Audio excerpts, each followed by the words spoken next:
Hello everyone, this is Serious Trivia. Welcome back to our subscriber game tournament season 2 as we continue with our round 4 matchup here featuring Will Be Deed in the green versus Bananafishbones in the red.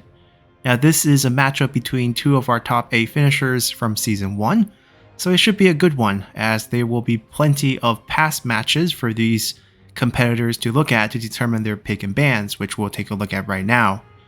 Now the first round of bans started off with Will Be Deed banning Yan Baihu, followed by Huang Fusong from Bananafishbones, then Liu Zhang, Wu Tugu, Liu Chong, and Yuan Shao, which led to the first pick of Cao Cao by Will Be Deed. Now this is one of his favorite picks if you look at his past matchup, as he prefers to bring 2 crossbow units in pretty much all his compositions. And in response, we have Bananafishbones snatching up Xu Huang, which is definitely a solid pick. And then going into the second phases of bans, we have Lady Zhurong taken out, which essentially bans Meng Huo as well, as without Power of Love, they are much weaker. And if you had to only ban one, Lady Zhurong with her flaming weapon is definitely the one to go. Then in response, we have Wen Chou banned, and that led to the first pick in the second general slot of Guo Jia by Bananafishbones, which is an interesting choice, as strategists, at least personally, I feel like strategists are a bit weak for land battles, but if you time their Wisdom River and use their Stifling Deluge well, they could turn things around for your other 2 generals. In response, we have Sun Jian, which is also a very odd and uncommon pick. He does have an interesting, unique ability that increases charge attack, and he is unbreakable as a sentinel with Flame of the Phoenix as well, so there's a bit of similarity between him and Xu Huang in a sense, but it's still a very uncommon pick, mainly because his unit roster tend to be on the weaker side, as there are not many good units for multiplayer from the Wu roster. And finally, we have our last round of bans with Lu Bu from Will Be Deed and He Man from Bananafishbones. So that led to the third general pick, which is done in secret, as this is a blind pick to add a little spice to the pick and ban and not be so transparent. And we have Zhang Jiao coming in for Will Be Deed. Very sneaky pick, actually. I wonder if he will upgrade him to the 3rd tier or not, as I'm sure this will be the source of his cavalry, as Messenger of Heavens are an excellent cavalry unit to recruit. Then for Bananafishbone, we have Yan Yu, the brother of Yan Baihu, who was the first ban.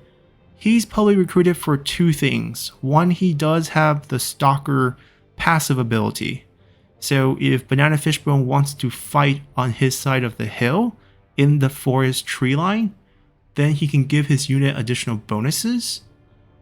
Aside from that, there's also the Mending ability, which can heal your allied generals as well as yourself, and also provide a nice boost to armor and melee evasion during the thick of fighting, which is quite interesting.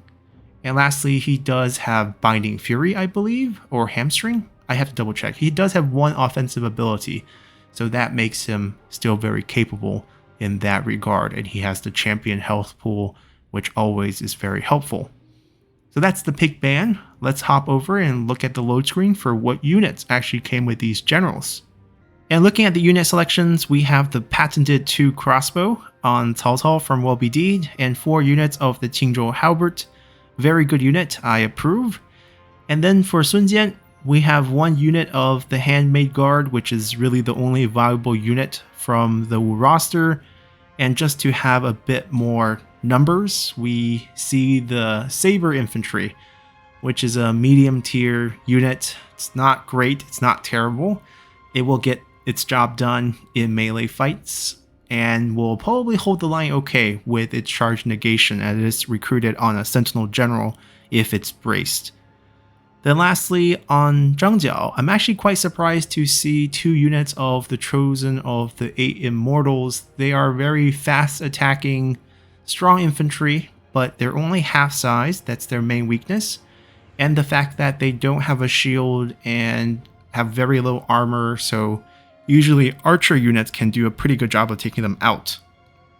But if they're protected and get themselves in melee, they're quite powerful. And of course, 4 Messenger of Heaven, no doubt. Then on Bananafishbone side, we have a very infantry-focused lineup. We have 4 Qingzhou Halberd unit on Xu Huang with 2 Northern Spear, I think they're veteran spears as well, the upgraded version, which I'm not sure is a great choice here. Obviously, they have access to more formations, and the fact they're recruited on a Sentinel means they have a combination of charge reflect and charge negation, which is powerful against enemy cavalry if they get charged, but that's definitely a great tool. Then on Guojia, we have more Qingzhou unit, 1 archer, 1 crossbow, and 2 northern mounted archer for a bit of fire arrow.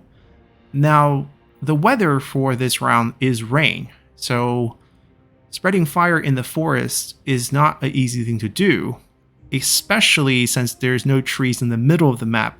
So your opponent would have to decide to stay and fight in their starting location for this to be even relevant, but I guess for a little bit of morale shock, fire arrows will do okay. But I'm always hesitant to go with horse archers as there are just so few of them per group, only 30. So the range damage is just not high enough to make them valuable. Although northern mounted archers do have a okay melee stat, they can fight. They're not going to beat shot cavalry, and they're definitely not going to beat 4 Messenger of Heaven. But for this instance, I think it's not a terrible choice.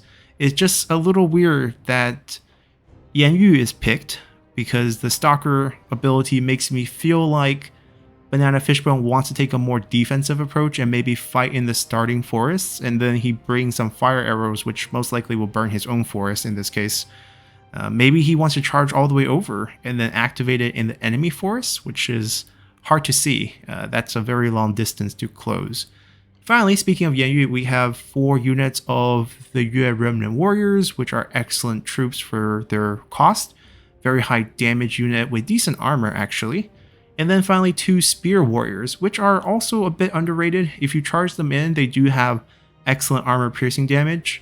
They also counter cavalry. Once they finish their initial charge, you can kill them pretty quickly with this high damage. So that's going to round up the roster. Let's take a look at deployment and see how this battle actually plays out. So loading into here, it's no surprise to see that Bananafishbone has taken the red side, which has the safer deployment behind since the mountain comes into their initial deployment zone, so there's less flanks since he got the second pick. And there's no guerrilla deployment, so it doesn't really matter the side. They're fighting in the middle, which is quite open. And let's see how this battle goes, as both sides have played pretty defensive setup here, and we'll see who wants to make a first move here. I don't think either side really wants to be the first to engage, but it looks like we have movement from Bananafishbones. All these cavalry are still hidden here, along with the general, but Guojia offers foresight, so technically they're exposed, and WoBD knows this. You basically see that they're not hidden. The army's moving up.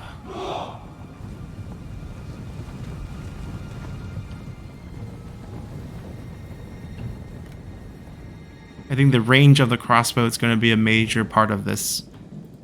And having these Northern Veteran Spear in the front does help out, as the Qingzhou Halberd are weak to range.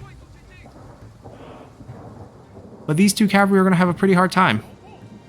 They can't really kite up because they don't have the speed to match Messenger of Heaven, who will definitely have a pretty easy time of crushing them. And since the cavalry number are so skewed, where I guess right now for WoBD he doesn't even see enemy cavalry at all, he feels like he's the only one with the cavalry.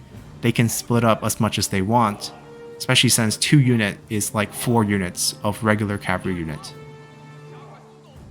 Zhang Jiao's level 3. Okay, so 40k health instead of, I think, 35k if he's only level 2. Gets a gold horse instead of a silver one, and his gold staff, which doesn't have that much damage, so that part really doesn't really matter. He does pick up a new skill in Inspiring Surge. I think his level 2 only has Way of the Great Peace and Lord of Heaven, but that's his signature. So slowly creeping up that crossbow line. Without cavalry, the crossbows are pretty safe. And eventually they're going to go and poke. Interesting, the shield unit are pulling back. There's actually a lot of cooldown reduction from Cao Cao's ability and the Inspiring Surge on Zhang Jiao. Sun Jian's specialty is Impetuous Charge, which basically makes the charge bonus insane.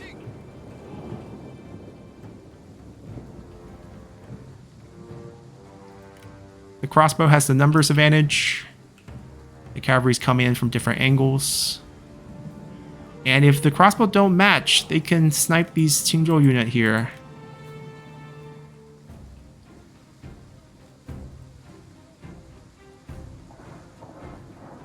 Yep.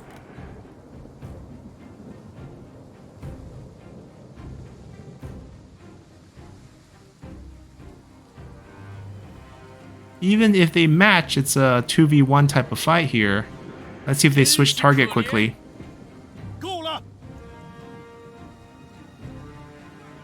Well, they do. I think they're targeting the crossbow.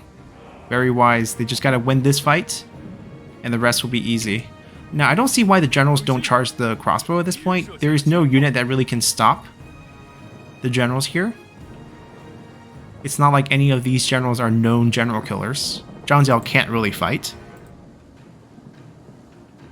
And they can easily finish them. There's a couple of smoke screen deployment, but as long as they're firing, it actually doesn't hide them. And we have a responding smoke screen. Yeah, it's curious that Bananafishbone will opt into this fight, since if they back up to their tree line and just wait, since it doesn't look like they're trying to charge, we can at least get the Stalker bonus on the units, which gives them snipe, melee evasion, and range resistance, which would help a lot more.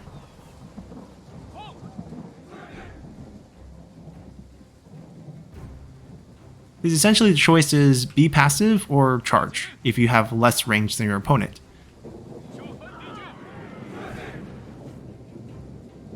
But the fire arrow is having its effect. A little bit of morale hit. I think if Xu Huang comes over for a quick roar and run away, it'll be fine. The enemy cavalry are pretty far. If you see them come towards you, you can back off. Anything to get rid of these two would be very helpful. Then the horse archer can pretty much free fire behind the line, because this is the only range that Will Be Deed has as well. Unfortunately, it looks like the crossbow has stopped firing for some reason.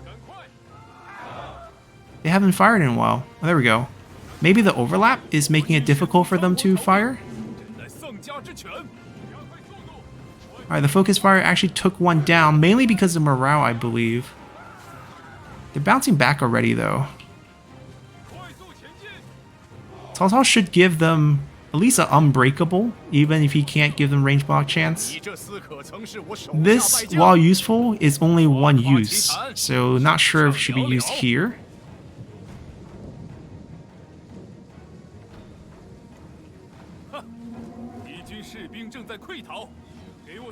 My question is, where's the other horse archer? There they are. I was like, why is only one of them joining in this fight?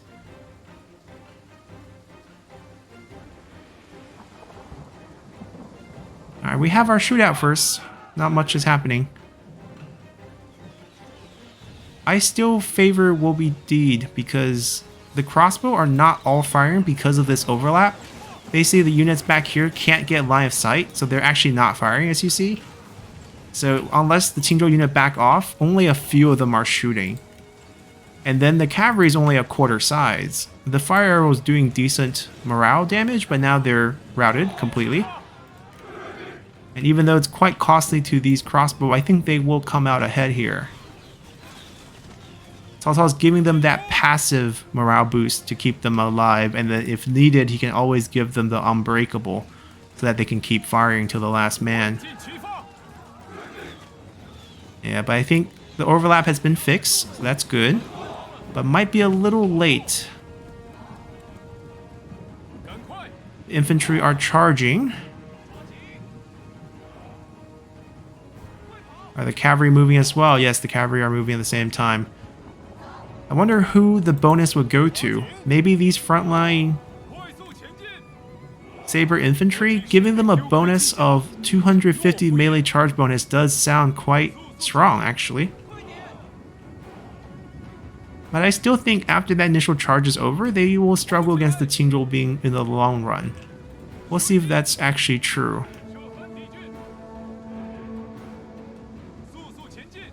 I'm gonna call the range fight a tie.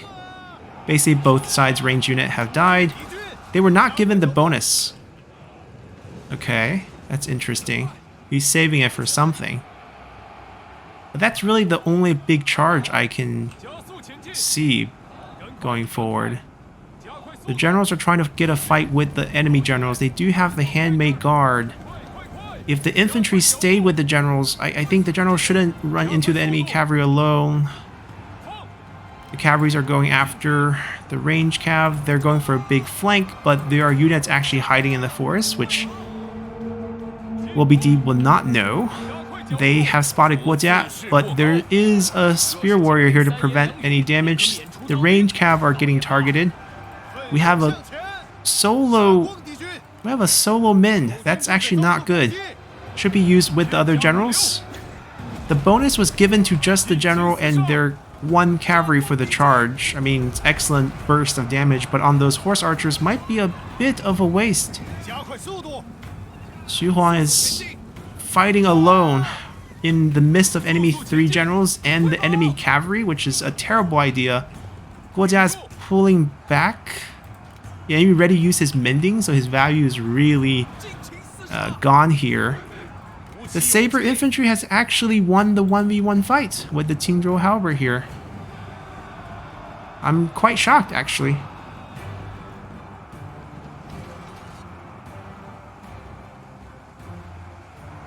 The cavalry got stopped, but not entirely. They peeled through. Got the generals backing off. Live to fight another day. So we can see the micros all focused over here. Okay, some units are getting used here. But it looks like the infantry fight is definitely going the way for WoBD here. And all the flanks are happening. So now it's just this cluster. I mean, fighting here is good. They should just stay in this forest, actually. The stalker ability would have been very massive. Okay, we got a Whistling River, no dismounting. Everyone's still on their horse fighting. The number of Messenger of Heaven running interference might come into a factor. As you can see, it's hard to find a target on the unit, and then Yanyu is just surrounded by these units that have so much health that with hits, they don't die right away, and it's hard to get out of this formation. Guojia's getting targeted hard.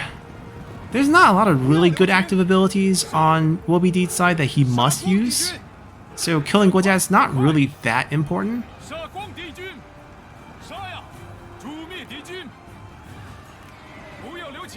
I mean, Yanyu needs to be in the forest himself to give the bonus. Got the slam on Xu Huang, but Messenger of Heaven just not a really good target. Guojia's getting picked off.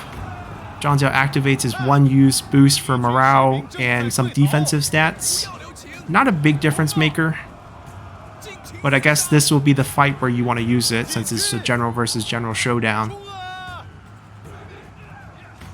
Still no dismounting on either side.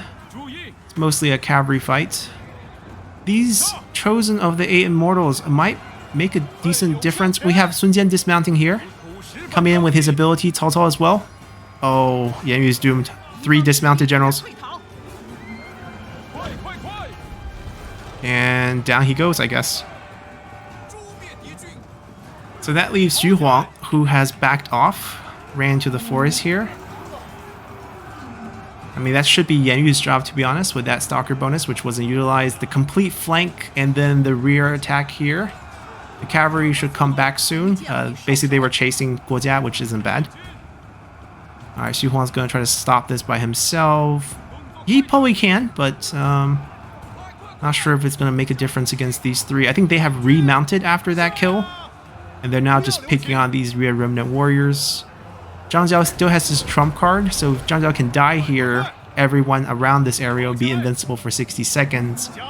And that's just very hard to see how Bananafishbone could come back from that.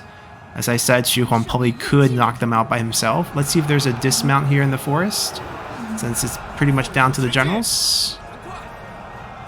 Nope, Xu Huang is just gonna delay this by running away a little bit. He's getting bumped here and there. I mean, at this point, he's just getting hunted. Handmade guard still alive, so that 25% damage resistance still active. We got the messengers coming back from chasing their earlier targets. And Xu Huang just has to keep running. He's the only one left. He's the unbreakable general.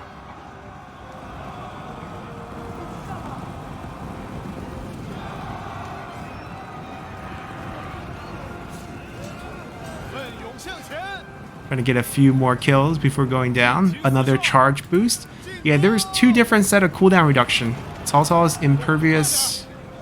what's it called? Impervious presence. And we have Zhang Jiao with the inspiring surge, which is a very good. I think every 5 seconds is probably like another additional 7-second cooldown reduction.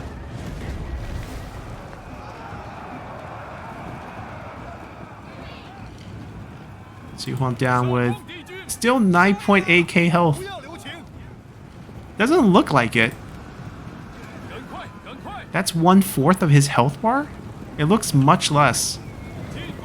Like, if you told me that's 900, I would believe you, but that's apparently 9.7k.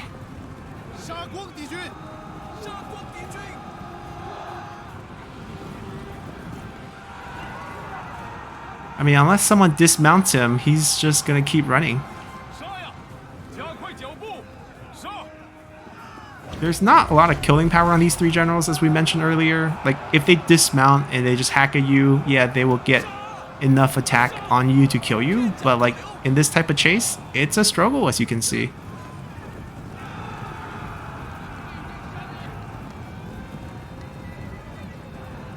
Every unit here to stop Xu Huang.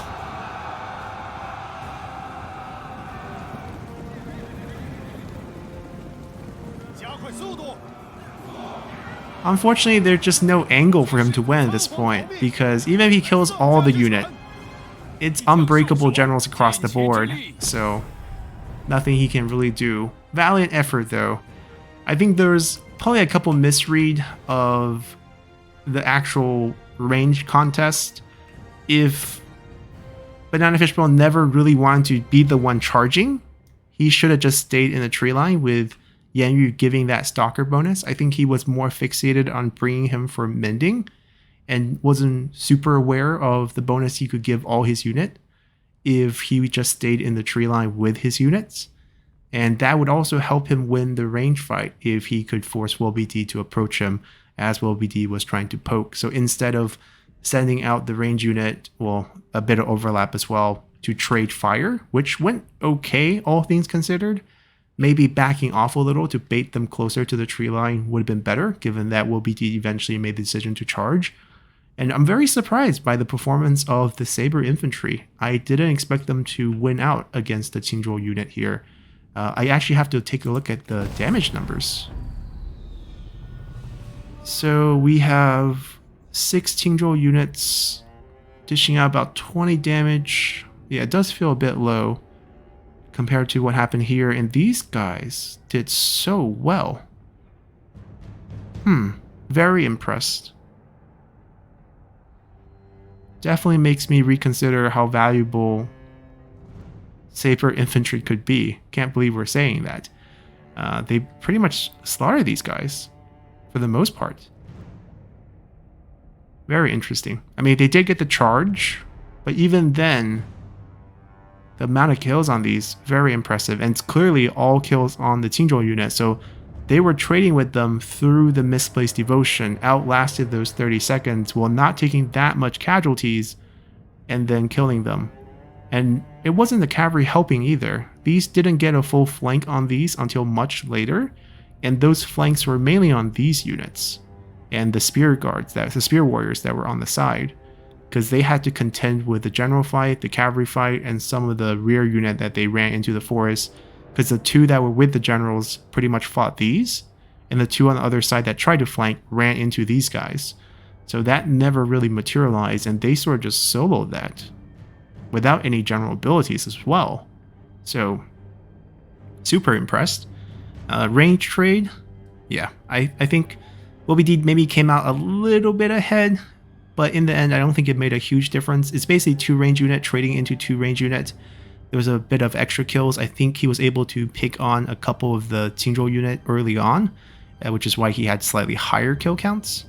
Horse archers, once again, I don't think they bring a lot of value unless you're just looking for that little bit of fire damage, but since you already brought an archer, I think they're a little bit redundant, and not having any sort of shot cavalry to contest the enemy cavalry and also to help your general out in those fights makes a big difference. Having the messengers around your generals during those fights is essentially like fighting in a cluster of infantry. You're giving the enemy general some, wrong targets to hit at, and for every swing they do, it's a missed attack on your generals, and your generals can focus on them a lot better. Guojia was targeted. I mean, that's a big problem with bringing strategists, unless you fight together really well and use your Wisdom River at the right times where you can swarm the enemy general. But given the composition, the swarming never could happen because they brought all these messengers to help protect their general along with their handmade guard. And there was also a lot of division between the 3 generals. They were running at different places. We saw Yan Yu use his mending only on himself, which is a big mistake. You always want to get your 3 generals in together, and then you want to click mending and then pick yourself as the center of the spell, and it basically gives it to every general within 35 meters in addition to yourself. So that was a big wasted opportunity, since it does give you 50% additional evasion, 50% extra armor. Quite powerful in a straight up fight like that, similar to what the handmade guard was bringing. And that's the result here. Very interesting. Official time here, 14:29. Not very fast, but a very good fight indeed. Xu Huang put up a lot of extra time in there as he chased down some of those units to rack up 249 kills. But fruitless effort, as we have Will-Be-Deed moving on to the semifinals, and Bananafishbone stopping in the top 8 once again.